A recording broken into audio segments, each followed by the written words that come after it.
Hello everyone, today we talk about the birth of the Kingdom of Navarre, and more in general, all the implications behind this, not just at the local, but also the regional and international level. We are in fact amid the complex rivalry between Frankish and Cordoban powers, at this point technically shifting from, say, Carolingian to Ottonian times when we talk about the Frankish side.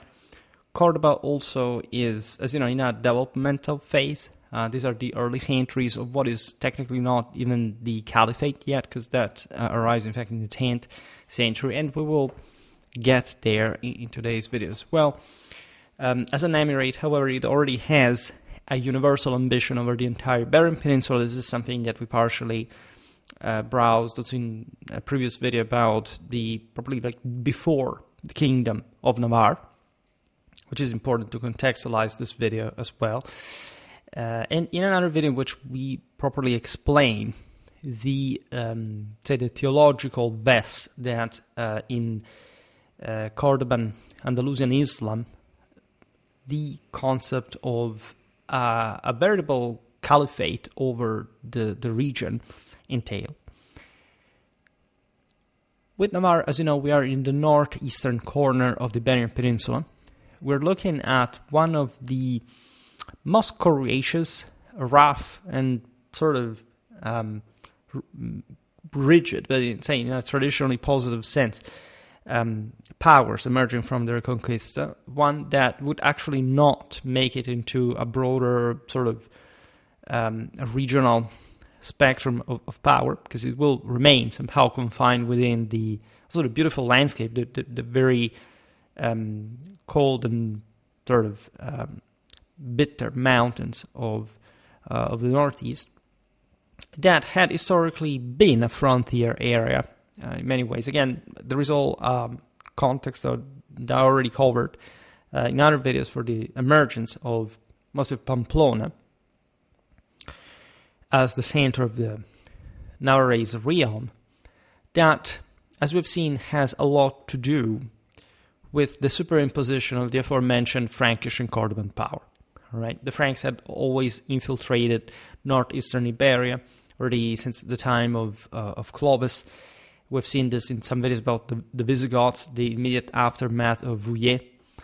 Because the Franks were the stronger power, they had the upper hand. This was not true just for the Pyrenees, but also for the Alps. So in general, they were hegemonic over at least the frontier, internationally hegemonic over the frontiers with other significant powers, in this case the Islamic one of Iberia, because the Muslims had in fact arrived up to the northeast. We find literally Muslim cemeteries scattered across the region. So that's a context we have partially discussed, yes, but not quite in this religious function. At some point, social religious function, think about the route of Roncesvalles and the fact that the Basques were essentially siding with the Arabs, or at least the Arabized elites, that in that particular moment of normally this pendulum swing between the Franks and the Cordobans,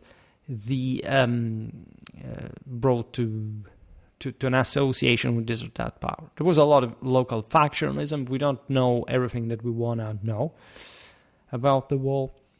What matters for today's video is the emergence as a key figure in this Basque, by the way, landscape of the leader Íñigo Arista. Historical accounts suggest that in 824 he was chosen as King of Pamplona, so literally a royal title attributed to this local seigneury and city. Right, it was growing in importance. Íñigo would found a royal lineage that ruled the region for 80 years as a consequence, constituting the first nucleus, in fact, of what would become the Kingdom of Navarre, that is also, as we were recalling before, in spite of the sort of more isolated or shorter range action, at least especially down the line compared to, Aragon, Castile, Leon, and so on. Not just very involved in local policy, of this early reigns, but remaining in fact a crown in Europe. At some point also contended between different dynasties, mostly in the French and Iberian interplay. A charter from the monastery of San Salvador de Leyre, dated just 5 years after Íñigo's coronation, confirmed Arista's rule, noting his donation of lands to support the monastery, typical source of the era. Refounding monasteries between the 9th and the 10th century is really typical of the royalty, princely lineages of sort, mostly as a patrimonial and clientery strategy. In this case, the monastery was essentially reconstructed by Íñigo after its destruction in the earlier wars that we've seen having ravaged, in fact, this land that, as rugged and primitive as it is, stands out in history for having become, as you know, also one of the most developed ones in Europe. Like the Basque countries have a pretty high GDP by Western standards, and that's what sort of stimulates this this curiosity in the origin of a power that does have some cohesive ethnic background, but was also formed properly in a political sense, as many other feudal states during the Middle Ages we are essentially starting to look at the history of. And again, I made other videos about Navarrese history, warfare as well. If anything, I thought to double down on it because we don't talk enough about the Iberian Peninsula, and at the same time, it's just such an interesting topic in and of itself. Despite this royal affirmation, the area around Pamplona stayed still at the time of Íñigo's crowning under Cordoba's sway, likely as part of its expansive frontier zone known as the Upper Mark, essentially developing along the Ebro Valley. In this case, overseen now by also a close relative of Íñigo himself, that was his half-brother Musa ibn Musa al-Khazar. This is extremely interesting because it shows you how literally, intermarried the Christian and the Muslim sides were in this specific region of Europe. It's also quite distinctive of the Iberian Peninsula, telling you the truth. This tells you how much the Iberian Peninsula was set apart from the rest of Western Europe at this point. Indeed, Cordoban power was still on the rise. We can't simply read through Navarre's history, all the complex political and strategic balance of the Upper Mark, but the northern frontier in general. As you know, there would be multiple expeditions at some point. Nominally, Cordoba controls everything, even though in a decentralized fashion. Navarre, of course, emerges, as you understand here, from people that shared blood with even probably Islamic leaders, and not only, as we were hinting at before, from a communitary settlement as well, but also becoming one of the most victorious Reconquista players, especially in the early phase of the same. The Navarrese obviously kept participating to the Reconquista for different reasons, even when they were also territorially sealed off from any sort of Islamic control. After all, the Reconquista, as we often say, would last until the early 13th century, right? So it's not really that far away from that point, only 400 years only, let's say, but considering that we're starting literally from this nascent polities, including, like in this case, in the most sheltered areas of the Pyrenees, that would eventually succeed pushing, together with the Christian neighbors, the Muslims far south. In all of this, of course, there is an elite gaming. Pamplona was allowed by the Cordobans to preserve its Christian identity and manage its own governance. In exchange for this, however, the community was obliged to pay customary taxes to the emirate, in other words, a tribute, including the jizya levied on non-Muslims under their rule, thus partially acknowledging that Islamic overlordship.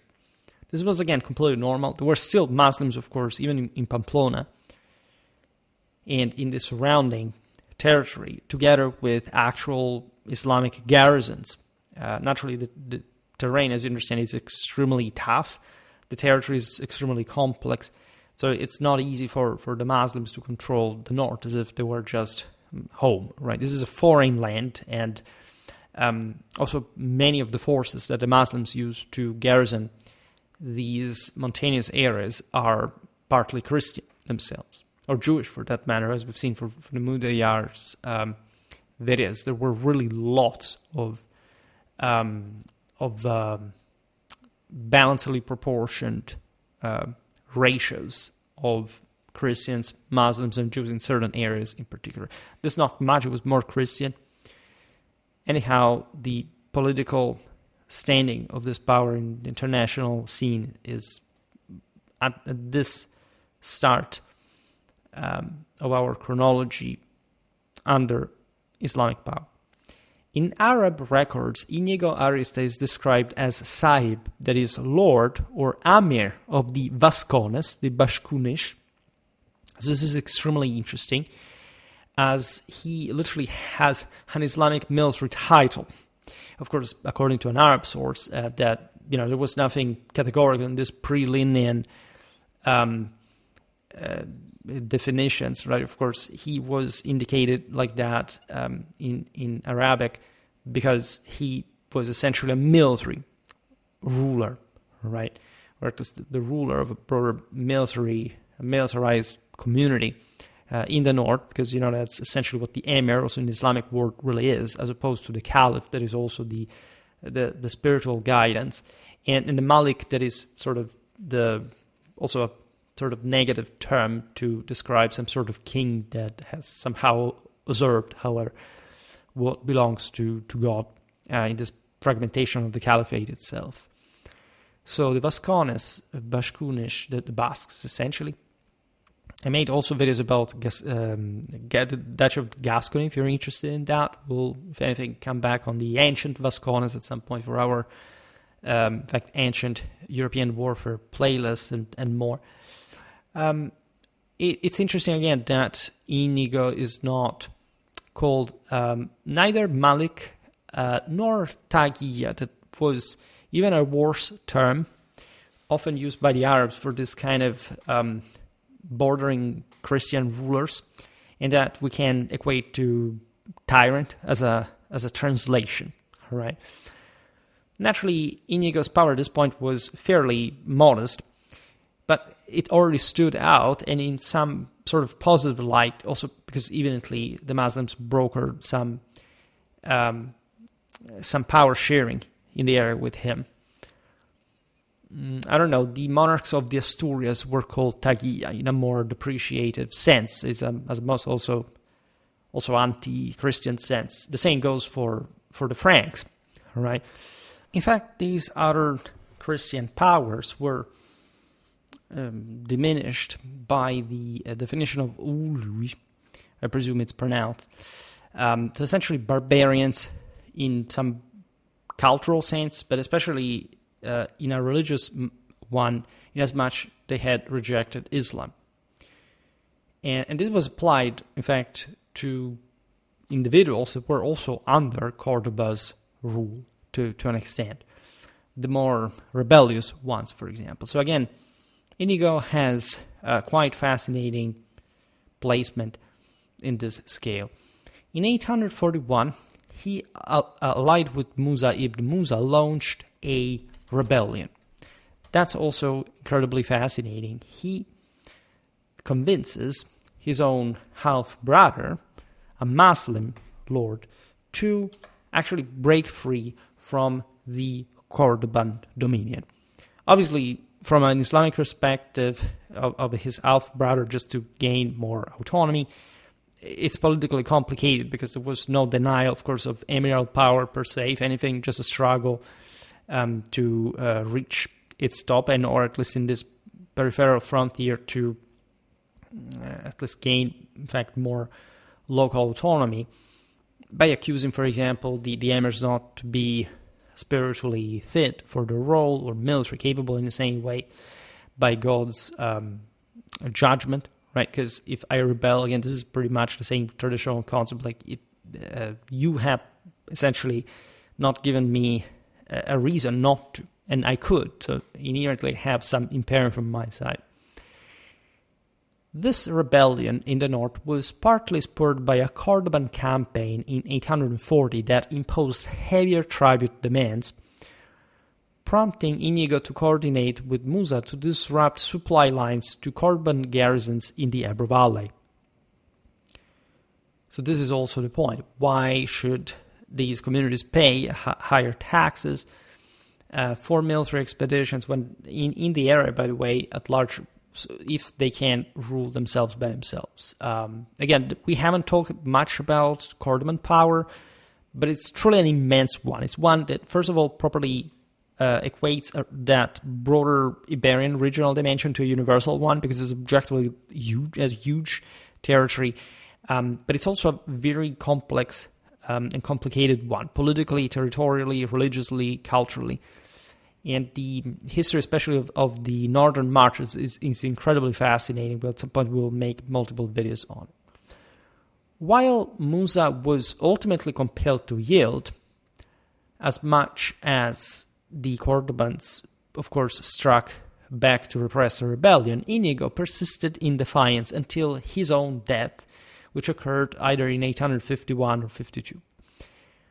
Carolingian records differentiate, interestingly enough, Pamplona from Navarre at this point, noting how the first, in 778, was essentially a Navarrese stronghold, possibly due to their limited understanding of Basque lands. In practice, they accentuated Pamplona while still locating it in a more geographical dimension of sort. In 806, these chronicles, for example, clearly distinguish Navarre from its primary city. That was, in fact, like with expressions like in Hispania vero Navarrenses et Pampelonenses, right? And the Annals of Fontenelle mentions in Duonis et Mitionis, that would be the essentially Íñigo I, and Mitio would be perhaps Jimeno, as Ducum Navarrorum, Dukes of Navarre. Naturally, there is a reason for this approximation in as much as for how important Pamplona had arisen. As you see here, there are different duches. So the notion is that there are different chieftains that have yet to properly consolidate a universally recognized monarchy within Navarre itself. We are also looking at, again, Carolingian sources that may not fully, even because of the individual author, know exactly what we're talking about, but the approximation fits this literary description. And this was, in fact, the word from the other side of the Pyrenees. Conversely, and in this sense oppositely, Arab chroniclers did not make such distinctions. In fact, they referred the area just as the Bascunisi, so the Vascones, in a transliterated form, as the major population of Navarre was, of course, Basque, and this is what they mostly also filtered Navarre as at this point, because in this early period, it's likely that Navarrese, or Pamplonian, if you prefer, power had come to encompass valleys such as the ones of Goni, Gesalat, Lana, Alin, Deyer, Berrueza, and Mañero, which would later evolve essentially in the Merindad of Estella.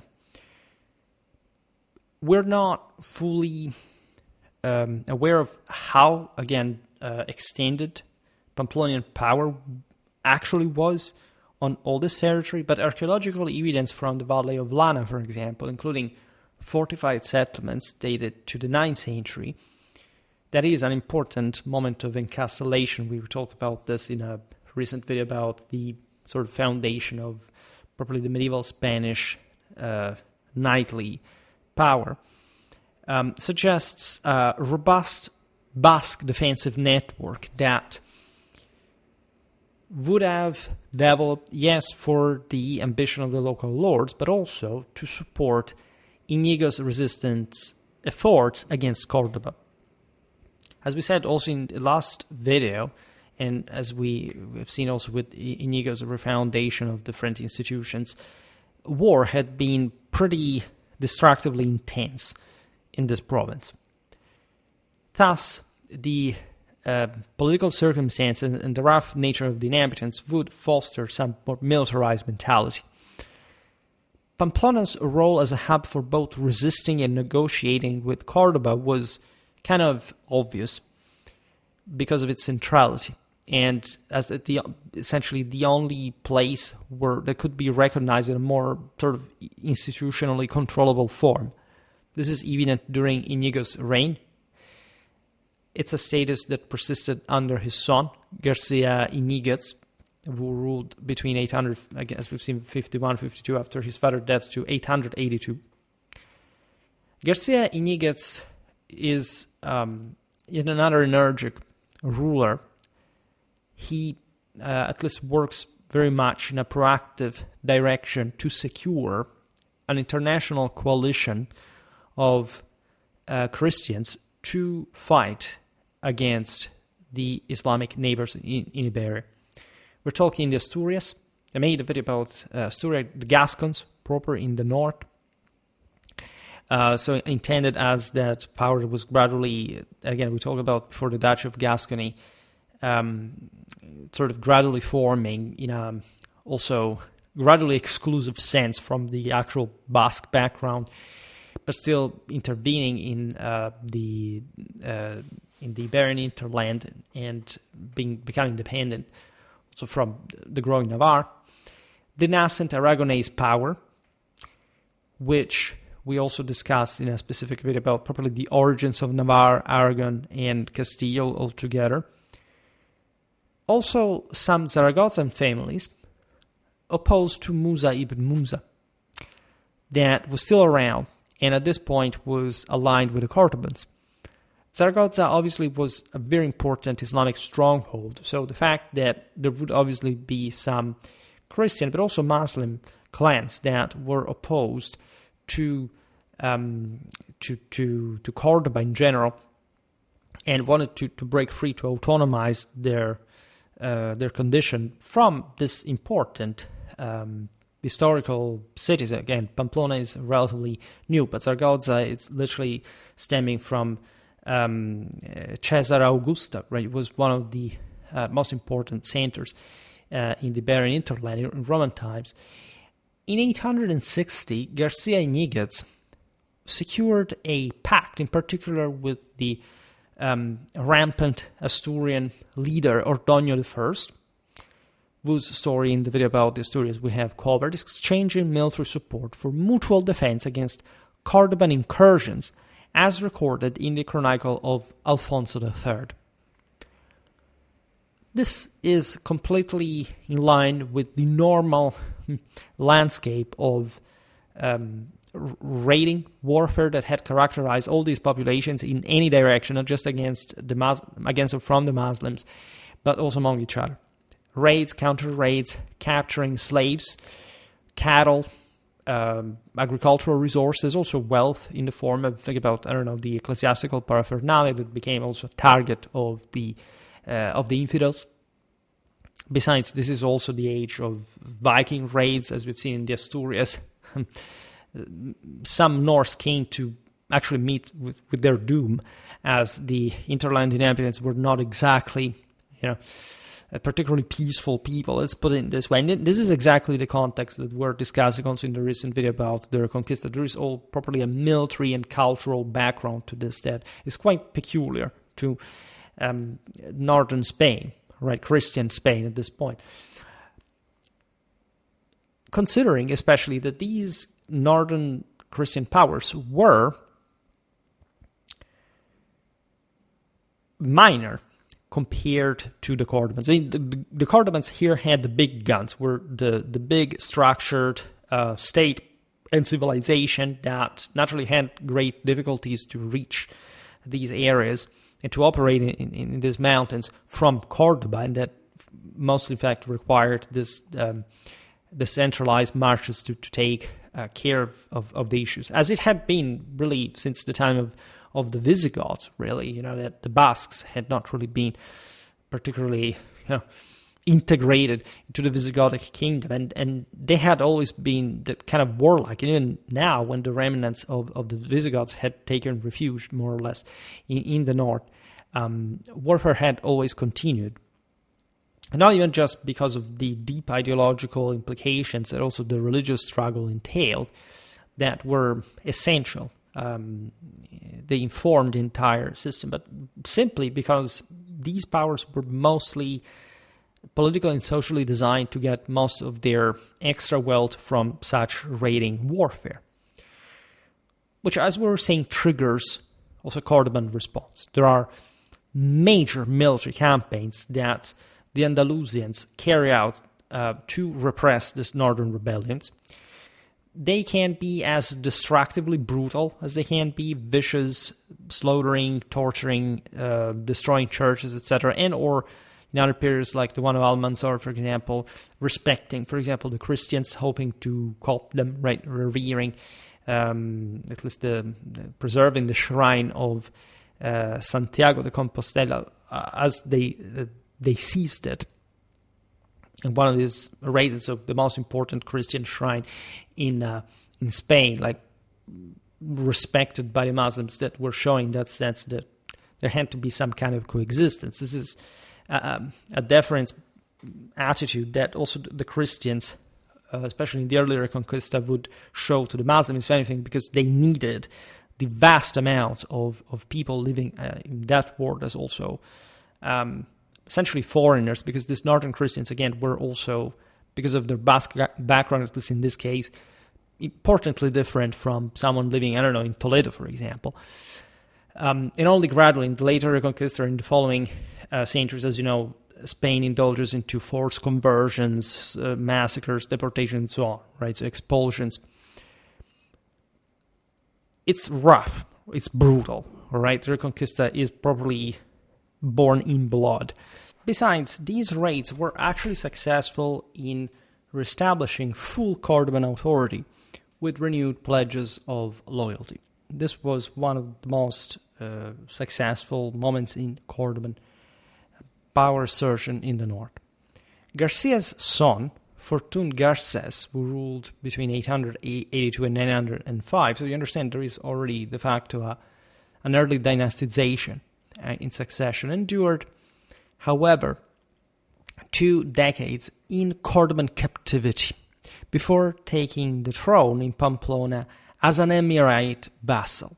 This was a normal practice as well. We've seen it in many contexts. The bigger center takes this nobleman, this noble science as hostages, essentially educating them at their own court to sort of prepare them to cope with Cordoban politics, cultural background, also religious issues that heavily informed any aspect of leadership. Fortun was captured in 860, taken hostage during a failed raid of, in fact, the Navarre race on Tudela, which was also, as we've seen, practical norm, as documented in al-Athir's Chronicle. This was an important blow for Pamplona, in as much as we've seen the clan of Íñigo had already won the heart, so to say, of the community. It cost for Fortun to be released in 880. So there is a military defeat plus other tribute to pay. Anyhow, Fortun is an important political pawn that the same Cordobans can use to control Pamplona from the distance. in all this period, by the way, aside from the raids that were targeting, as we've seen, these richer towns in the south, there wasn't a veritable expansion of the Navarrese monarchy. More or less, the province remained of the same size. That's also why, by the way, they continuously launched raids, because that was the only way, again, to accumulate enough surplus to organize some more consistent force. This era is pretty tough. You realize that Navarre was fundamentally subjugated by the Muslims. However, things changed when widespread revolt within the emirate hindered the Cordoban ability to quell the independent forces in the western Pyrenees. The eastern ones belonged to a more Frankish, in any case, Christian sphere of influence. So I'd also like to point out that this initial phase of Cordoban success overlaps with the disgregation of the Carolingian Empire that we were just talking about, if anything, also for the opposite direction of this, the Eastern Frankish Kingdom, the other day. Things start, however, going badly, a bit for everyone, in this phase of destructuring, in as much as the broader turmoil followed to the disgregation of the Carolingian Empire was affecting the same Cordobans. I mean, the Vikings attacked Andalusia, for example. We're just talking about the Asturian raids of the Norse, but the Scandinavian expeditions also hit south. And the Vikings entered the Mediterranean, of course, from the Strait of Gibraltar, and that choke point was controlled, obviously, by the Andalusians. Cordoba is pretty close, after all. There was, in this greater political engulfment, a weakening of the same Navarrese power. In fact, Fortune had not been really a good leader to begin with, and he was forced to relinquish power to a new dynasty from Navarre. This was fiercely anti-Islamic, as much as it also emerged from the eastern part of Navarre, so less compromised with Muslim power, telling the truth. Some of the rougher, again, less compromising. It's a bit like the Austrasians of Navarre, we could say. And those leaders, in fact, took a less conciliatory approach, also exploiting, again, the general crisis. This transition occurred in 905 when a coalition of eastern Navarrese noblemen, led by Sancho Garces, capitalized on a Cordoban succession crisis following the Emir Abdallah's death in 912. As we were just explaining, the emirate has an intermittent capacity to have itself felt in this northeastern frontier that is pretty far away.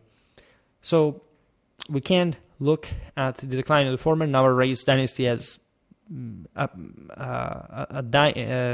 dynamic, of course, illustrating the failure of the same Cordobans. Because, as we've seen, Fortune was essentially their puppet, and he had been installed there after moments of specific crisis in the province and beyond. Unsurprisingly, after this dynastic shift, Al-Andalus began to label Pamplona's rulers as tyrants. The Ulu type that we were, remembered before, attributed to the Asturians, to the Franks, because they were independent Christian kingdoms. That's a very important indicator for assessing how far Navarre had broken out of Cordoban influence.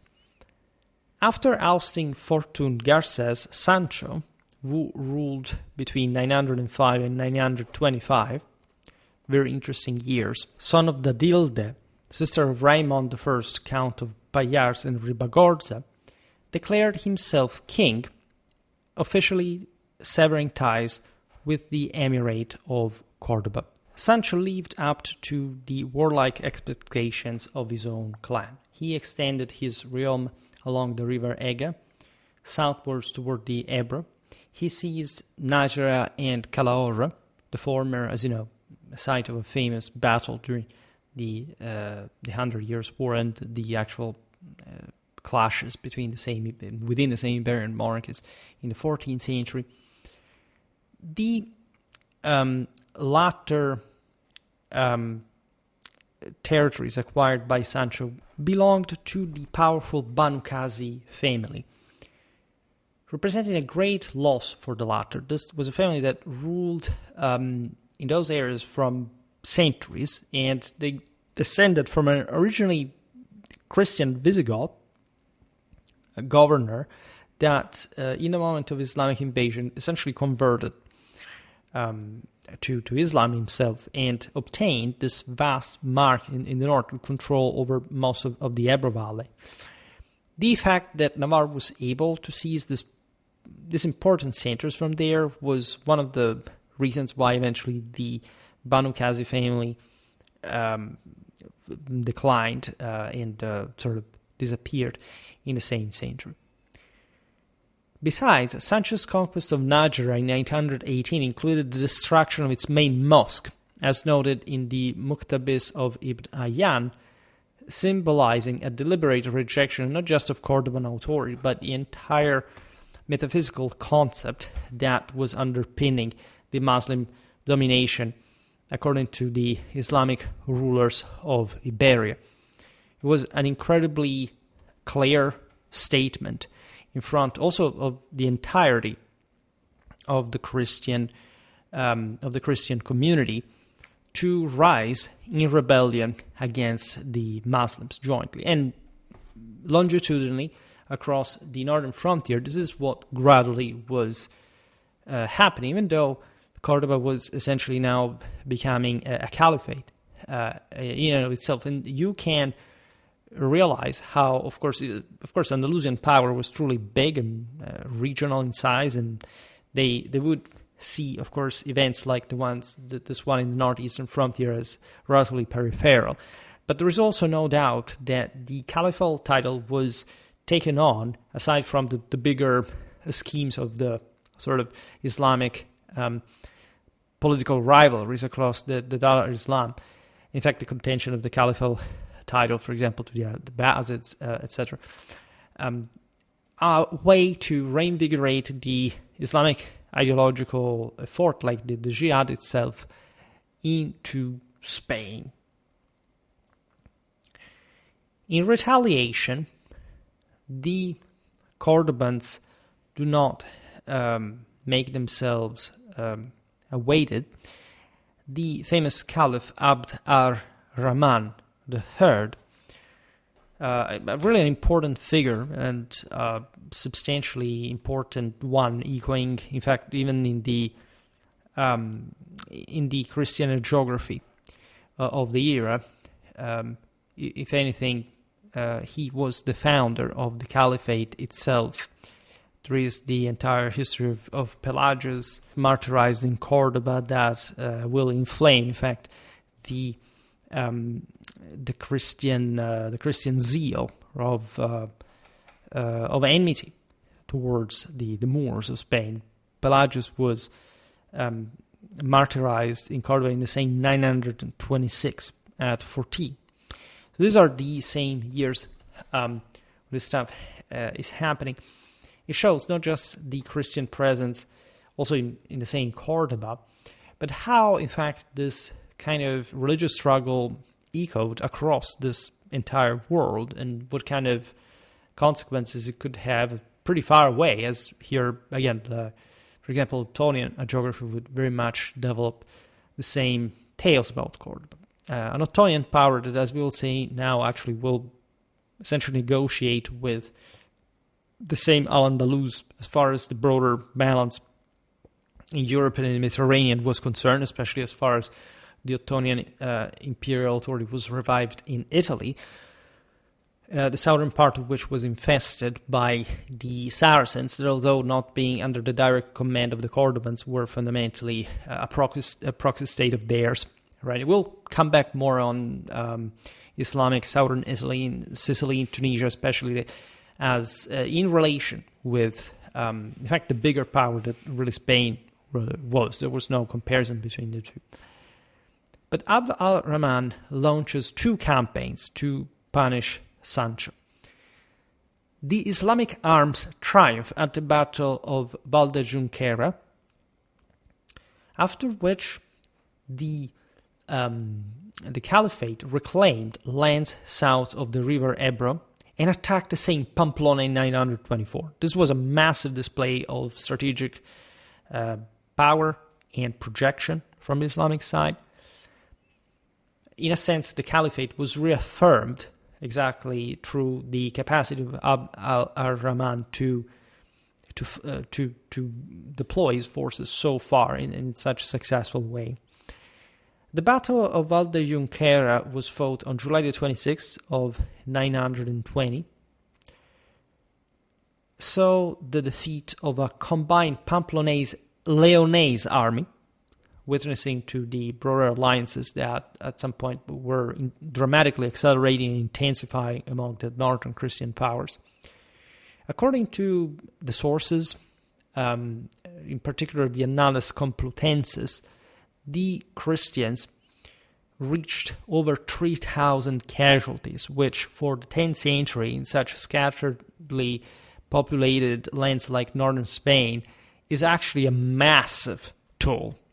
Right, this was a terrible defeat for everybody involved. Sancho Garces' daughter Sancha was married with King Ordoño II of Leon to further strengthen their reliance on each other in the eye of the storm.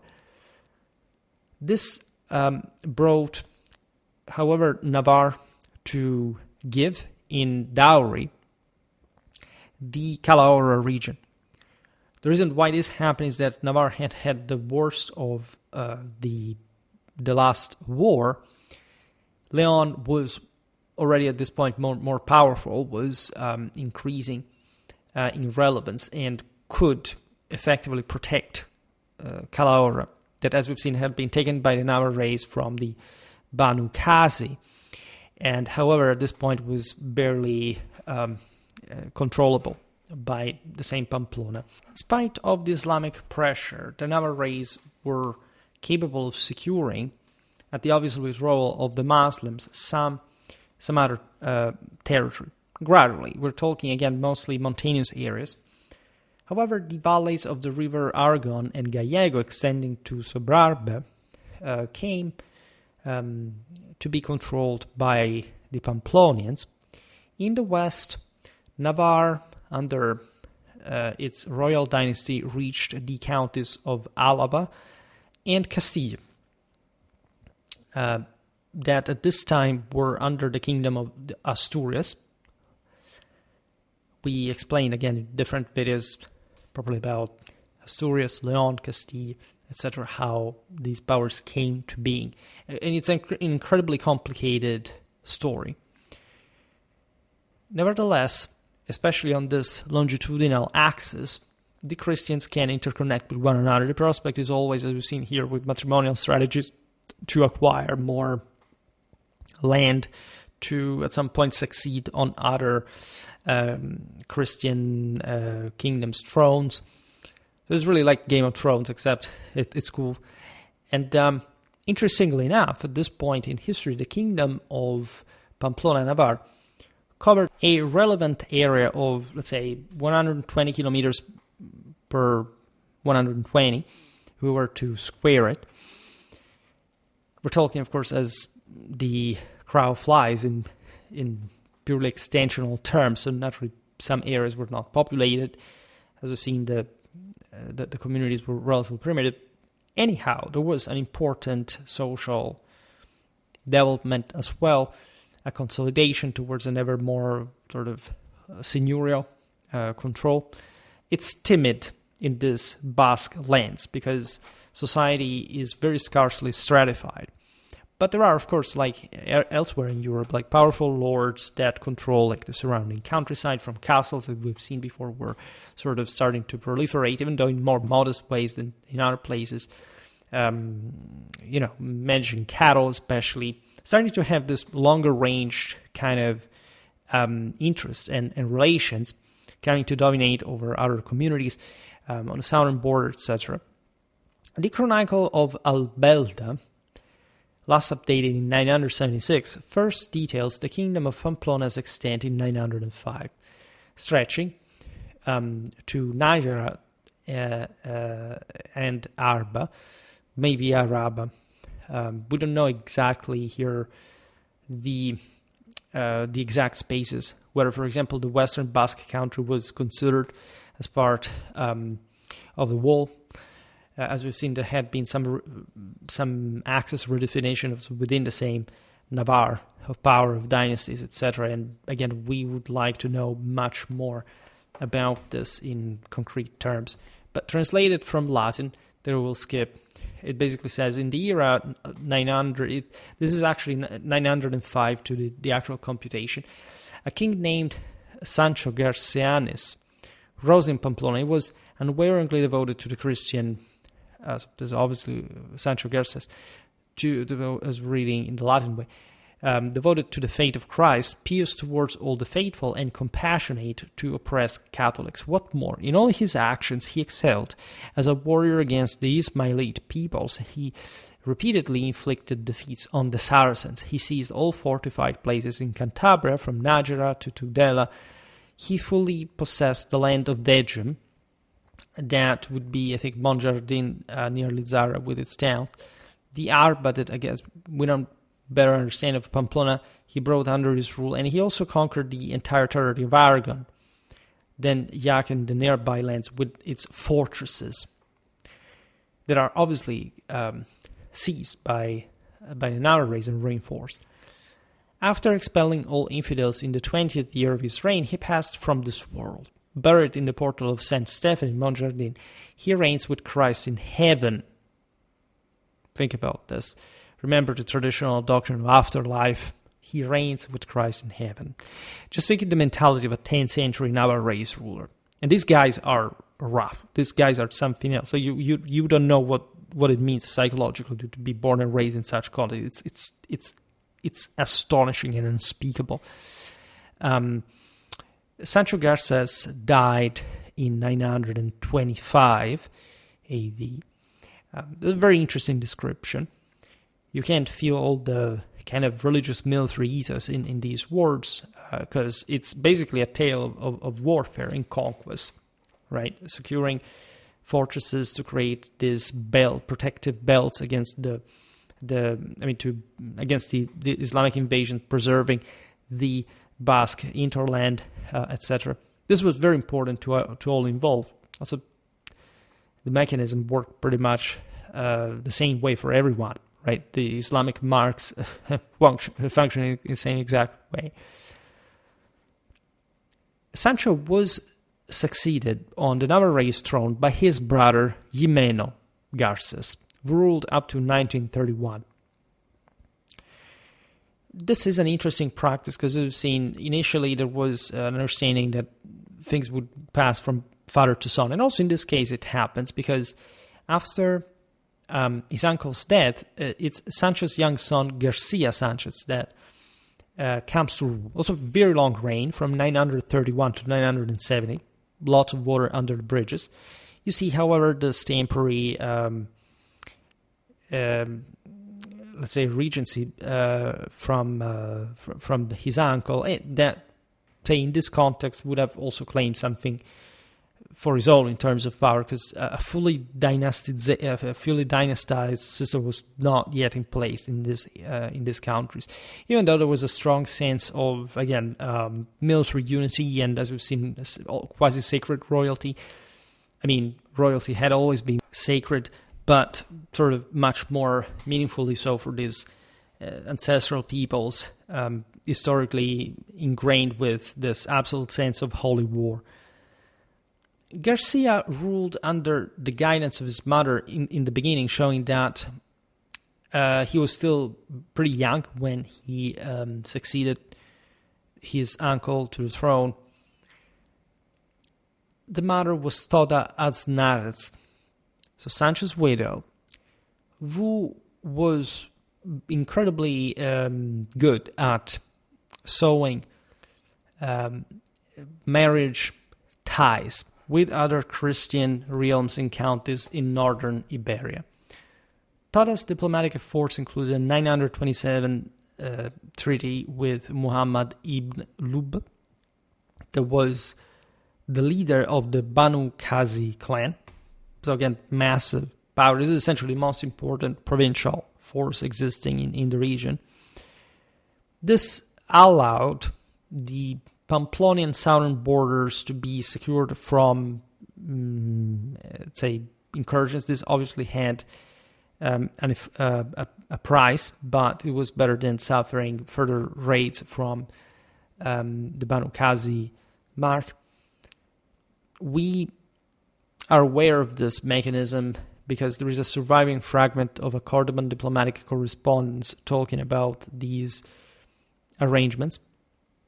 Oneka was the daughter, in fact, of Sancho I, and Toda was married to Alfonso IV of Leon, right? Also, essentially, the further rulers would descend from her there.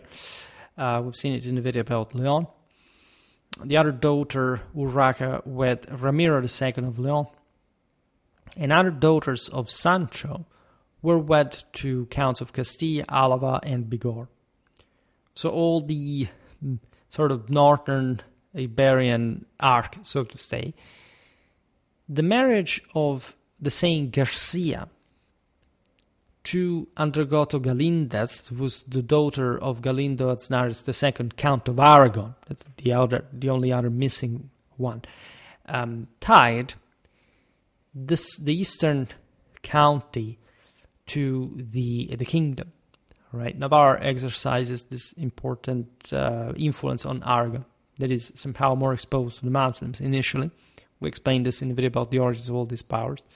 So as king, Garcia has an important international standing through his mother's diplomatic doings. So much so that in 934 he felt confident enough to invite Abd-ar-Rahman III to intervene in the same Kingdom of Navarre to, however, free himself at this point, it's almost a joke, from his own mother's influence. She didn't want to let go the de facto political reins. Naturally, this was not due just to this current situation, but the fact that, again, at this point, the Caliphate of Cordoba is coming back with an important might, as we've seen. Abd-ar-Rahman was the same guy that a few decades before had launched this massive raid and inflicted this bloody defeat on the northern Christians, particularly the Navarrese and the Leonese. So that yet another period of Pamplonian tribute to Cordoba begins. And not just that, because Al-Andalus is quite aggressive to the point of launching different punitive campaigns all around and in the same Navarre, depending on the circumstance. In fact, Garcia had literally equilibristically handled himself in this picture, both domestic and foreign, by alternating, again, this request of support and acceptation of power from Cordoba, but still the old kind of warlike nature of his clan. He had succeeded in capturing the fortress of Montjardin, that, as we've seen, was also the place of burial of his father. So this understand these places had changed again back, hence, during these moments of Cordoban coming back, that triggered, in fact, the Califal retaliation at this point. This is explained, for example, in the Chronicle of Sampere. Garcia ruled up to 970, however, witnessing to the overall stabilization of Navarre, in spite of all these issues. In part, they had been sheltered by the Muslims, but indeed, also the Cordoban intervention hadn't been so helpful. Thus, had Navarre been devoid of consistency, it would have likely not survived, and or at least, this doesn't happen basically for any other principality in the north. There is something that was done right in spite of the ups and downs.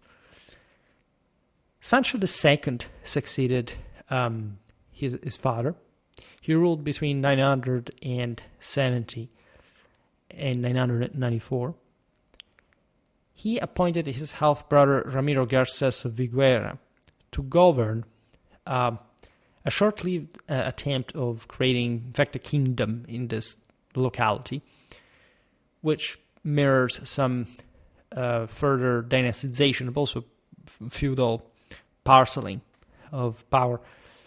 This tells you also how, as we'll see now, the title of king was relatively still intended in the archaic sense of the older Latin rex, so not necessarily an institutionalized ruler of a specifically formalized political and territorial reality, but essentially a sacred ruler, as we've seen with Sancho I, that was considered properly elevating his realm on earth as much as achieving the heavenly one.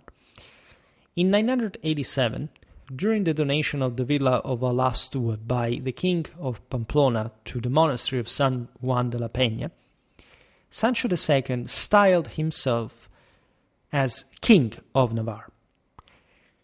This is, in fact, the first use of this specific title. There had been other titles referred to, again, in fact, the general personal kingship of a ruler, not quite the extension of a kingdom from Pamplona to Navarre as a whole. As you understand, these donations are typical sources of the time. They entailed a vast amount of wealth. They were recorded, preserved by the monasteries that tended to have sort of more written care and sort of capacity to shelter themselves from all this worldly upheavals happening all around. It's really its time. Consider that these are the times of Hugh Capet in northern France. There has been a heavy reactivation of a Western imperial dimension, with the Ottonians first, that dealt a lot with, as we've seen, Cordoba, and it had managed to consolidate, in fact, a pretty substantial backbone ranging from Germany to Italy, in a time in which the tides were turning, also in the Mediterranean, with the Saracens essentially losing ground, being defeated by the early Italian maritime republics that were also coming to link up, in fact, with the Christian Spanish forces, as gradually, as we've seen, for example, in the videos about medieval Catalonia, like on the, expanding down the Mediterranean coastline of the Iberian Peninsula. I also made a video about the 10th century, comparing Lombardy to Catalonia. It was just a divertissement, because, these are different lands.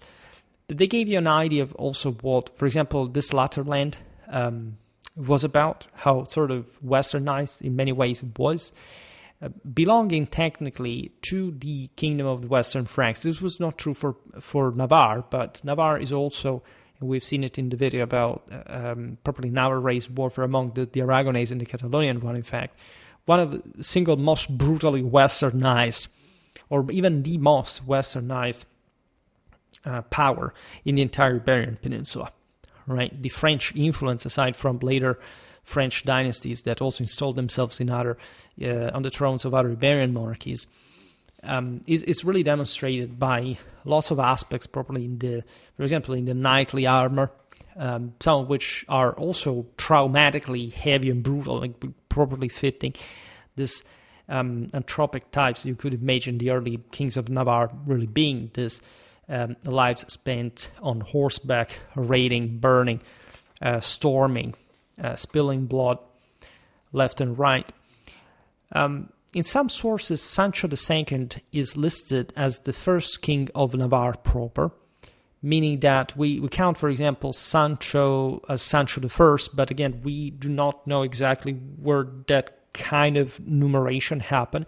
It's a sort of non-problem, because at the end of the day, there was a dynastic concept, just like one of chronology. If anything, what is more interesting is probably the conception of a kingdom of Navarre, rather than probably also a king per se. That obviously is also important as far as the entire community of Navarre, the various towns, the various populations were now considering themselves under a sole ruler, right? There is, in fact, an originary dispute that, considering the other Sancho could have been the third as well.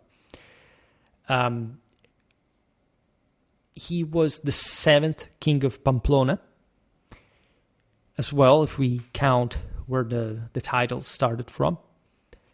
The donation charter to the monastery of San Juan de la Peña is preserved in the cartulary of San Juan, in fact, itself specifying that Sancho II granted al-Athir,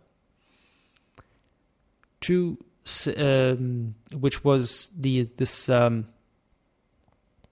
villa that was literally donated to the monastery as a landlord, to secure monastic prayers for Sancho's own military campaigns against the Caliphate. It's extremely interesting, and it shows how already heavily feudalized in a sense, and again similar to Gaul, to France, this mentality was. I basically establish a monastery as the lord of a given town, so that the province, the income from this villa can basically be used by the monks to pray, to sort of standards, to update their spiritual force, to back me while I'm out there on campaign killing Muslims. This is beautiful, by the way, and it really speaks of the temper of the time, and the sort of kind of brutally austere, sort of cold and kind of rugged Basque mentality, especially in this nobiliar milieu. In the late 10th century, Al-Mansur, that we mentioned before, ruler of the Caliphate, repeatedly raided Christian kingdoms. We mentioned before the attack on Santiago. Well, he targeted Pamplonese lands as well.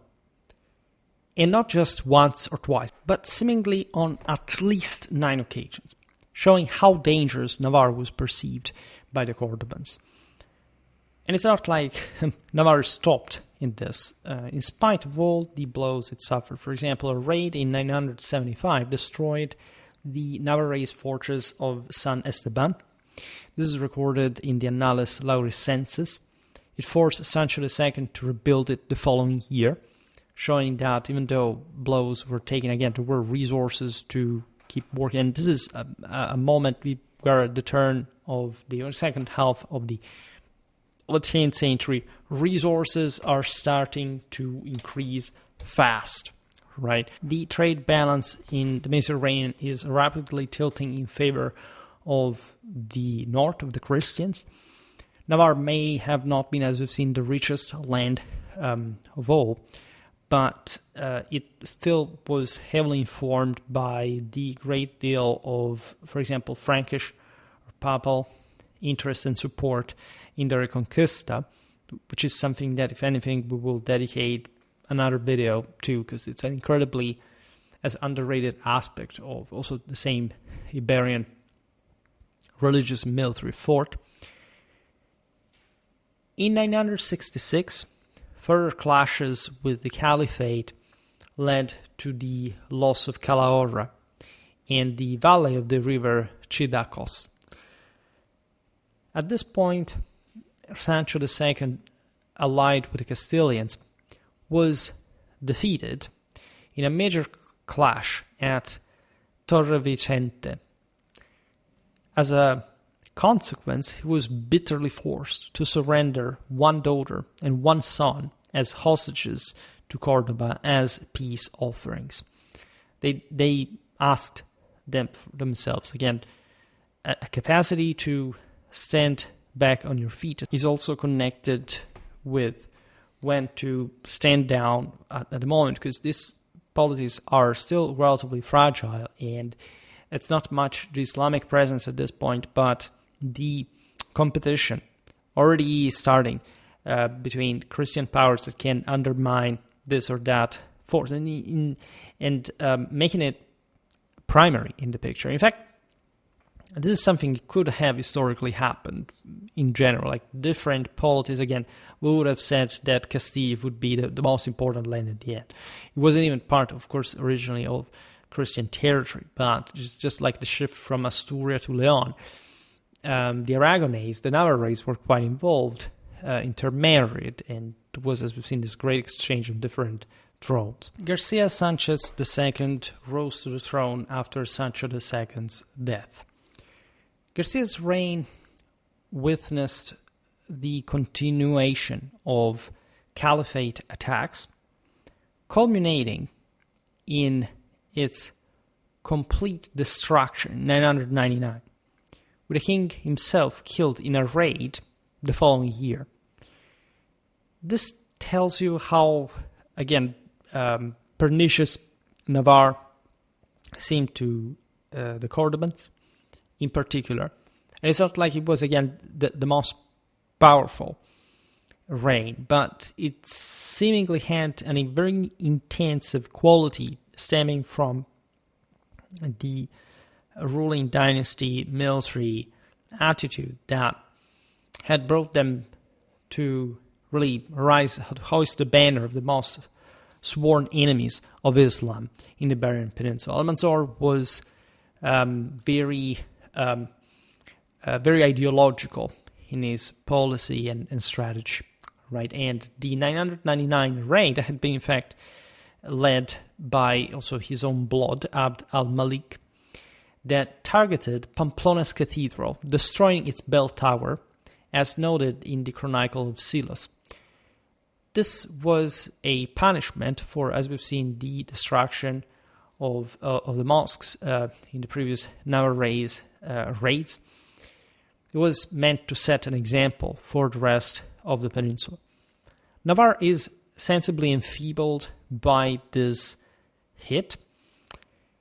This is, as I was just saying, part of the reason why its power did not make it, for example, to break through the southern frontier later compared to other polities that at some point had even been for a longer time under some kind of Islamic control. For example, look at the Catalonians, for example, that were admittedly more autonomous, more resourceful, but at some point they had they laid exactly on the corridor that connected Spain to southern Gaul, and as such they were somehow to provide with some support to the Celts. Because in all of this, by the way, what has already taken shape historically is, of course, tributes paid by the northern Christian powers to consist in also horsemen, in militarymen. The guys, as we've seen, were capable of raiding pretty far and wide, but this means that they were regularly hired by the same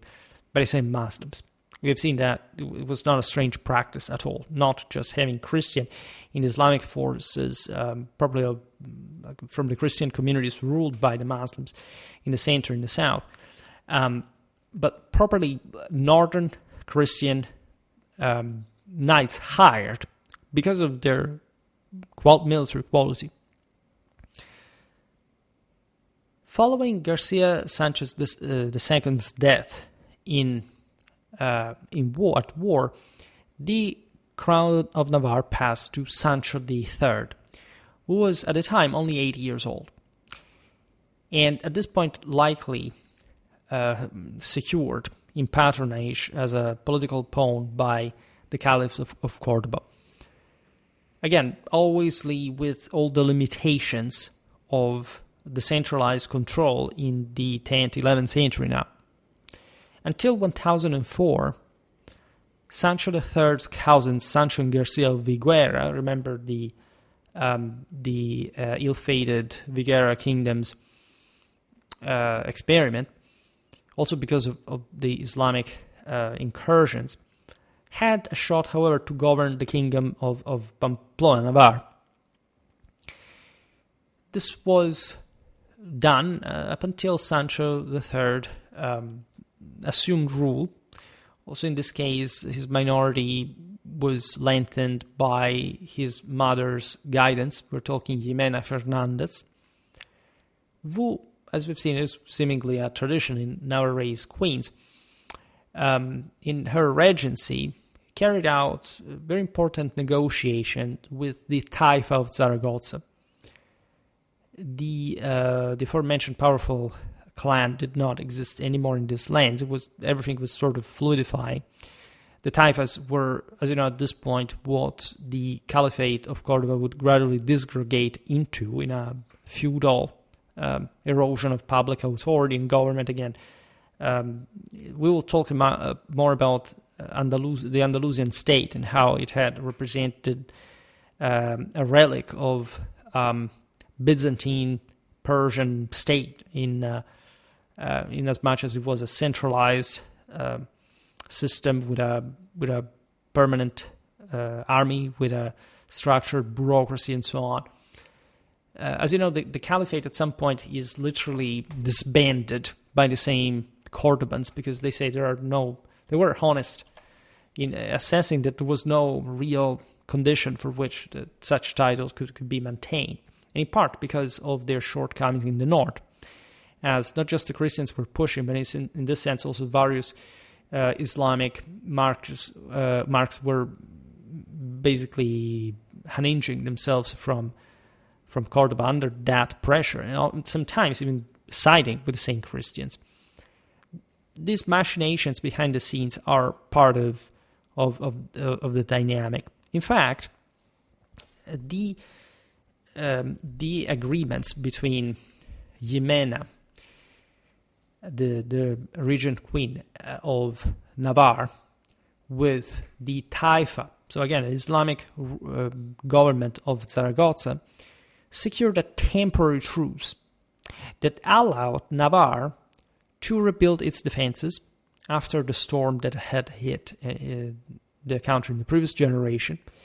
This is documented among others, like just random, like Ibn Darai al-Kastalli's poetry, right? And of course, the Muslims were themselves fascinated with these Christian powers as they were emerging, and they were, especially like in a place like Zaragoza, very much like the same people in many social and cultural ways. Besides, that there was a lot of military interchange. Besides, further ties with Castile were achieved through marriage policy. The deaths of Almanzor in 1002 and his successor Abd al-Malik ibn Marwan in 1008 weakened the Caliphate of Cordoba, which prompted swift southward expansion of the County of Castile. That would become, in fact, would become later mostly the most important polity in the Iberian Peninsula. This, in a sense, favored Navarre, but as a sort of secondary side power. Also because now Castile was obviously like spearheading probably the trust into Islamic territory. And as such, in the center north of the Iberian Peninsula was ever more distant from the eastern position of Navarre.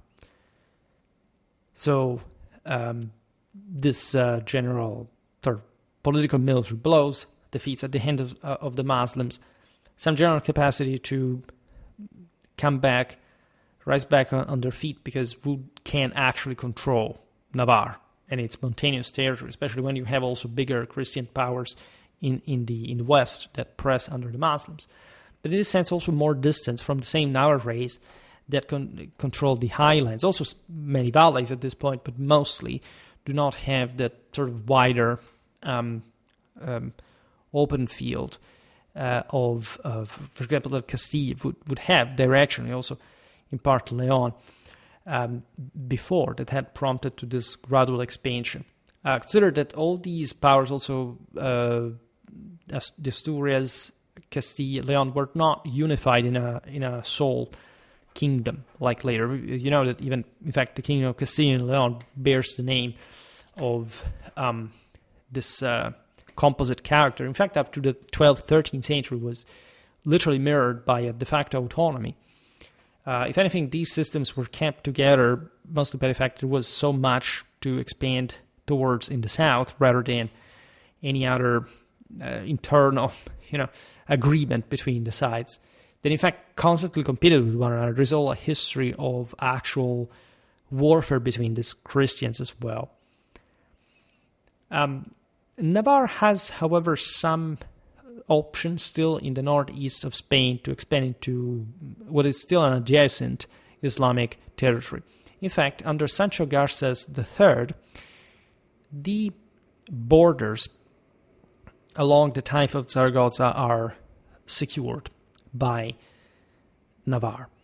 Loire, Funes, Sos, and Castillo, Arlas, Caparrós, and Boltaña are secured further. So these are all strongholds that constitute, again, a net of strategic resources you can use to shelter your hinterland. In 1010, Sancho III fortified Loire with a stone castle, one of the earliest in the region, which was a fair rarity. I mean, Southern Europeans mostly had more resources, but in fact in the generally more developed areas that Navarre historically hadn't quite been. These are admittedly, again, more lowland places, but there are archaeological findings at the site that confirm this dating.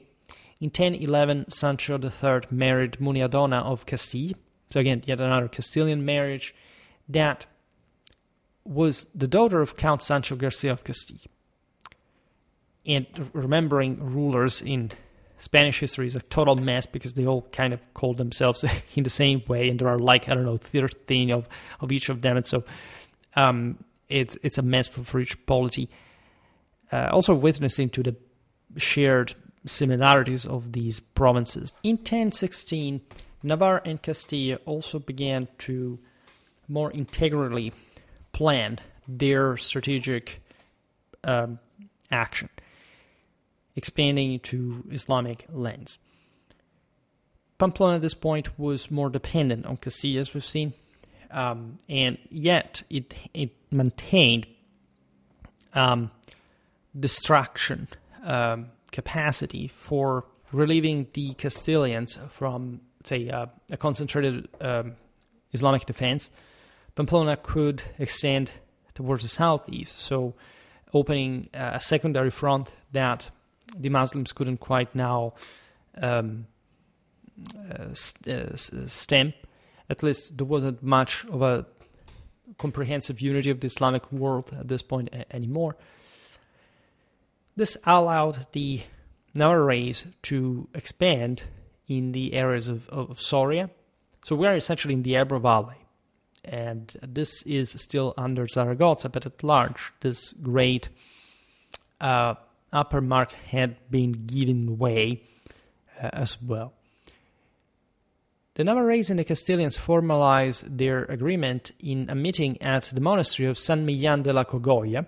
That, by the way, is also one of our iconographic sources for some beautiful, although slightly later, military evidence, like mostly knightly panoply.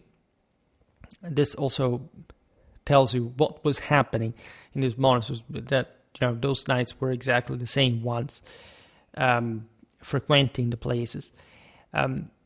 Sancho III and the Castilian Count Sancho Garcia exchanged oaths, which was a pretty formal and solemn ceremony as recorded in the monastery's archives.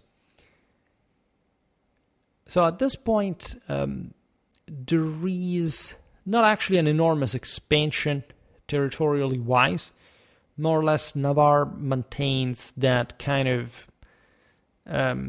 square, kind of 20 kilometers per 120 kind of vibe. We find Pamplona, Nájera, that as we've seen were probably some of the core lands, and or at least the ones that had mostly constituted the bulk of the nascent kingdom, but also parts of Aragon now, right? With vassals of both Pamplonese and Aragonese descent. You know that Aragon would eventually develop and autonomize itself, creating a crown on its own. The Navarrese foundations that do not have to be underestimated. Again, hadn't Navarre been magnificently pounded by the Muslims, as a testament also of its actual strategic threat to them, probably there may have not been a crown of Aragon, for example, and or at least there might have been a different balance in the especially northeastern part of the Iberian Peninsula. Maybe were a more hegemonic Navarre that would have expanded further towards the Mediterranean, and at that point maybe secured a more solid position than Castile historically. Who knows? But that's not what happened, and we are here to explain why, which is what matters the most, that is to say, the historical reality. Besides, still at this point, there was a chance for the dynasty proper to take off somewhere else. In fact, in 1028, Count Garcia Sanchez of Castile was assassinated, and Sancho III was able to appoint his younger son Ferdinand as Count of the same Castile. The assassination of Count Garcia Sanchez occurred in Leon, by the way, on May the 13th, 1028. This happened because, again, Castile and Leon did not like each other very much, and essentially the Count of Castile was trying to impose, we've seen it in the videos about Leon, etc., his rule, his affirmation on this land. He wanted to maintain its own autonomy. It was technically just a diplomatic visit of some sort. The Chronicon Mundi talks about this. Nevertheless, it showed how sort of complicated these dynastic issues were for everybody involved. Sancho III was also very important in this broader hegemony that Navarre had in vast parts of northeastern Spain, in spite of, again, its relatively small territorial control, because indeed that was a pretty enrocked and well-placed position. Not enormous resources to project power all around, but still making leverage on minor powers that were at least not to expand in a sort of more concrete level. For example, Sancho established a protectorate over the Duchy of Gascony, successfully seizing the lands of Pisuergense in what had been the Kingdom of Leon as well. This in part because, as we've seen, Count Garcia Sanchez has been assassinated, and so for a while Navarre seemed like the more stable system, as it was, at least in the moment. There was a capacity of the Navarrese to intervene up to the heart of Leon, enforcing the local king Bermudo III to seek refuge further northwest in Galicia. Sancho's campaign in 1034 led to the Navarrese capture of the Leonese city of Astorga, which Sancho fortified to secure this newly obtained western frontier. The Historia Silense is a source of this, for example. And this is interesting because we know that Leon was also further west in general. The Castilian powers would develop, so Navarre would not remain that far. But at this point, which is also a high point for the northern Christian powers that, as you see, start spending a bit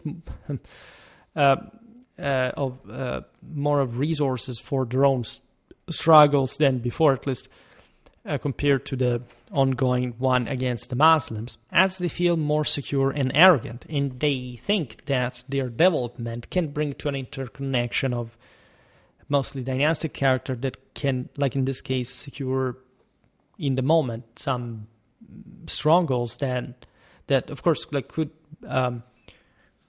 and would fall back in the hands of other rulers, but that in the moment conferred, generally speaking, more prestige and stability to your own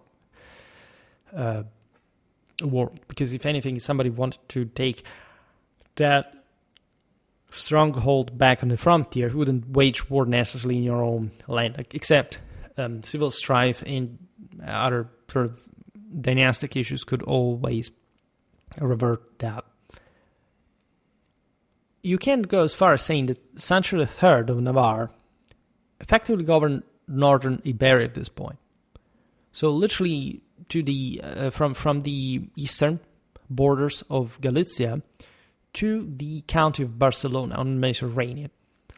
This is really fascinating because, again, it gives the Navarre race some kind of upper hand, especially on the northeasternmost part of Spain, almost all the longitude from the Atlantic to the Mediterranean,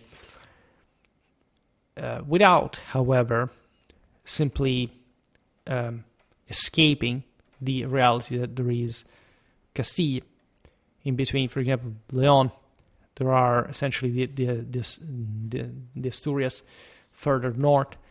There is the county of Portugal that has already been enucleating further west. There are the Catalan counties that are, generally speaking, very jealous of their own autonomy. So this political hegemony is sort of fictitious. It is a house of cards, right? At Sancho III's death in 1035, the Kingdom of Navarre had thus reached its greatest historical extent. From there would be just a descent. Besides, Sancho III's will is fascinating because he essentially split this territory further. We discussed this again more in depth, more critically in the video about the birth of Navarre compared to Aragon, Catalonia. This was the obvious consequence of this kind of overexpansion, right? Navarre was not split into three kingdoms per se, but it's mostly these other territories around that helped this repartition. It was enough room for providing with the different heirs with different fiefs of some sort. The will is dated to October 1035. It was signed at yet another monastery, the one of San Salvador de Oña, designating Garcia as king of Pamplona. These are all the children. King of Pamplona. So this guy was to rule in the center of Navarre. So he was the actual Navarrese ruler. Ferdinand as Count of Castile, that, as we've seen, was literally like a Navarrese ruler installed on the earth, member of the Navarrese royal clan installed as Count of Castile, that now was becoming also kind of more prorompent, at least the Kingdom of Navarre as well. And Gonzalo as ruler of Sobrarbe and Ribagorza that we mentioned before, and that are basically territories in the east, bordering, so always on the Pyrenees, and that are basically opening in the east towards the Catalan territory.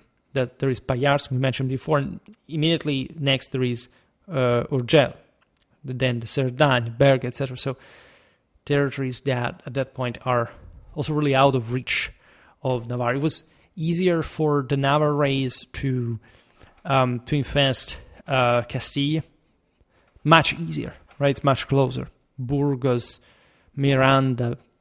Besides, Castile reached the Gulf of Biscay, so there is Bilbao, Santander, etc. So those are pretty close to Pamplona, to San Sebastian, etc.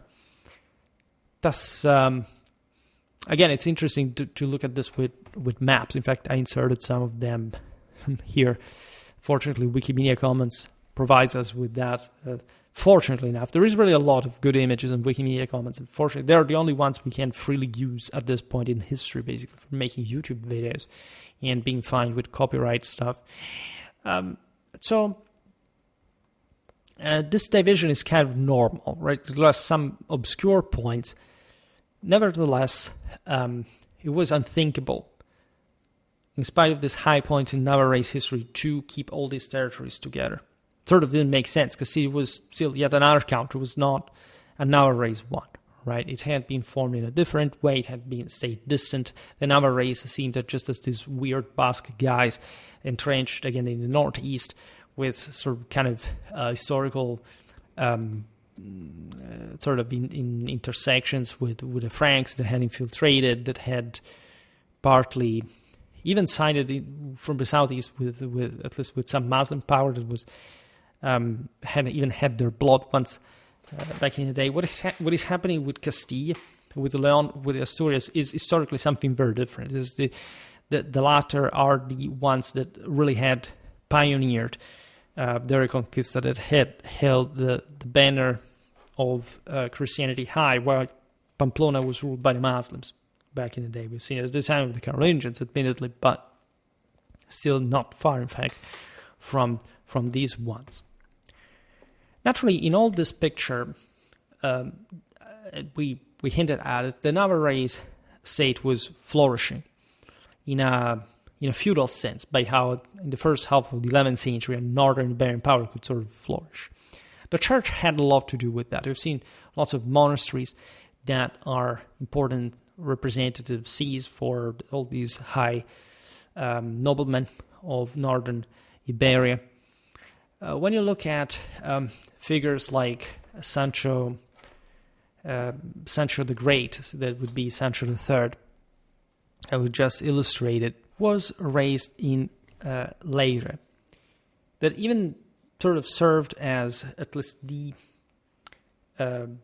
ecclesiastical center of Pamplona, and literally as the actual diocese. This is relevant because it tells you also how relatively modest urbanism was in Navarre at the time for having this relative ambiguity. You would imagine Pamplona as it would eventually be, in any case, like the center of the local diocese.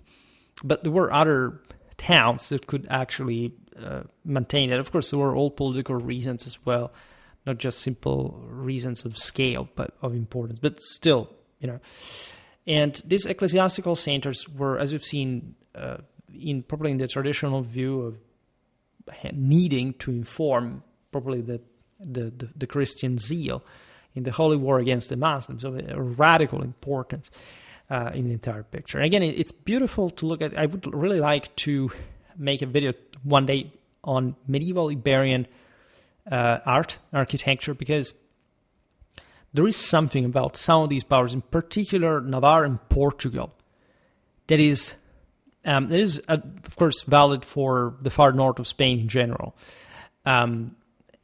The radical brutality of the external the austerity, especially probably the medieval, because of naturally that you have the Spanish Baroque that is heavy, but literally like the most medieval origin of these countries, properly washed by the Atlantic currents, this ridge stern, white, gray outside. It's incredibly beautiful. There's really a lot, right? Admittedly, then Spain develops mostly in the southern places, completely different vibe. But the origins of the Christian reconquest are deeply steeped in this more rigid, austere, commanding, primitive, rough, brutal background. And it's beautiful, because it really expresses the character of this rulers, their foundation, how sort of projected towards a Spartan perspective of the cosmos this really was, especially considering that even these more peripheral powers will be sucked in, as we've seen and regardless of the Western influence, etc., into the broader South, and so in this greater universal dimension that, to some extent, would make the Iberian Peninsula develop like a sort of a reality on its own, right? You can say it's Western Europe, but there is something very peculiar about Spain and the way it developed to a point of almost, well, in many ways, it hadn't been largely part aside. In fact, we feel that greater Carolingian vibe in places even as Navarre or Catalonia. Excuse me, drink a little. But, and there are more similarities, even in panoplies, we've seen it from an anthropological point of view. But then Spain develops in another direction, and at least an autonomous one. Alongside the See of Leyre, the bishopric of Oca existed in Navarre as well. This would later merge with the diocese of Burgos in Castile, which, as we were saying before, were pretty close to Navarre. It would happen in 1079. In 1035, Sancho III also restored the See of Palencia. Because imagine this also historically, obviously Spain had been a Christian country. It was Roman, it had been Christianized from an old date. There had been a Visigothic kingdom, and then the Moors had arrived. So it's not like the churches had been simply erased. They had actually survived, but every time these northern rulers entered previously Muslim-held town, they would sort of not just raise the mosques to, well, not always, like in case we've seen the Navarre raise were more extreme for different reasons. But they would, in fact, mostly implement, like reconstruct the local churches. The restoration in this case involved the appointment of Bishop Ponce, who had studied in Cluny, to oversee the diocese's reorganization, as noted in the Cartulary of Palencia. This is also very relevant, inasmuch as Cluny had actually a very strong connection with Spain. It was very important for the Iberian monarchies to secure a contact with the Western Franks, with the papacy. You know that the congregation of Cluny was, in these centuries that we just described, at the top of probably the ecclesiological reform, spirituality, sense of especially monastic preservation of an order that had been felt as partially lost, especially with the collapse of the Carolingian Empire. And the Iberian rulers also contributed enormously to the wealth of Cluny itself, with massive donations, essentially to increase their clienteles in the West and getting back sort of in the Frankish world, and Spain is a bit the far west here of the picture. But getting some of the best and most updated post-Carolingian world mechanisms that were all one in terms of land exploitation, of knightly sort of arms and armor, but especially from this ecclesiastical point of view, also specific ability to reorganize the local church. In 1045, when Calahorra was also reclaimed from the Moors, we've seen it before, and again we are in East, over, by the way, 3 centuries of their rule. So it's a lot, but if you think about it, it's not even this tremendous much either. So it would be, I don't know, these are unfortunately all lost concepts to history. But imagine living, I don't know, in the early 10th century and just being amazed at just being there if you come from a 21st century background. And however, realizing that is the present, and that after all, the times where the Visigothic kingdom had fallen are not that far away, right? They're not really, forgotten. Just imagine, even banally speaking, all the infrastructure still exists from those times that eventually was surpassed, and that yet was still there. The symbols, the mentality, even the language. Right, there is something, again, very complex about the reconstruction of Iberian sort of dialects, the presence of different minorities, especially the southern, you go, right? In the north, it's all easier. But as you understand, also these more military powers in the north are not very, too overly sophisticated from I don't know, a literary point of view. They are gradually civilizing themselves on the basis of the more sort of post-Carolingian inputs. However, as we were saying, Calahorra is provided with a new diocese, because again, the church was there, but an episcopal administration connected with the rest wasn't quite restored until properly the land passed back Christian hands. This would be so important it would absorb the Diocese of Nájera in the same year, and the one of Alava in 1088. So that if you look at today's Diocese of Vitoria, it's more or less the same place. Pamplona was also conferred a episcopal see, as we were saying before, by Sancho the Great, Sancho III, who convened synods at Leire in 1022, but in 1023 in Pamplona, and exactly for this purpose, that is bringing the episcopal see back to the latter.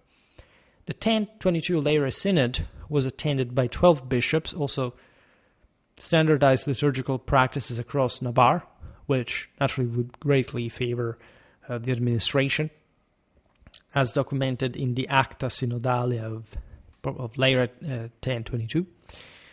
These synods were breathing that spirit of ecclesiastical reformation, mostly from Cluny, but there was some, if anything, some broader suggestion as far as the need for a more royally controlled church of some sort,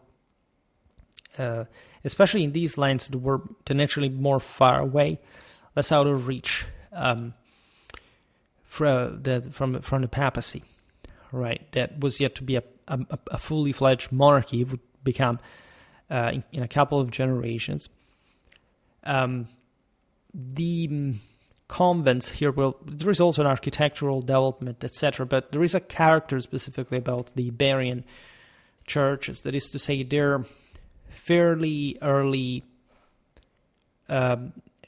national character. The fact that they at least were tendentially controlled by kings in some kind of jealous fashion for their own also feudal deeds, mostly in this, as you understand, tendentially now they're becoming heavily feudal countries.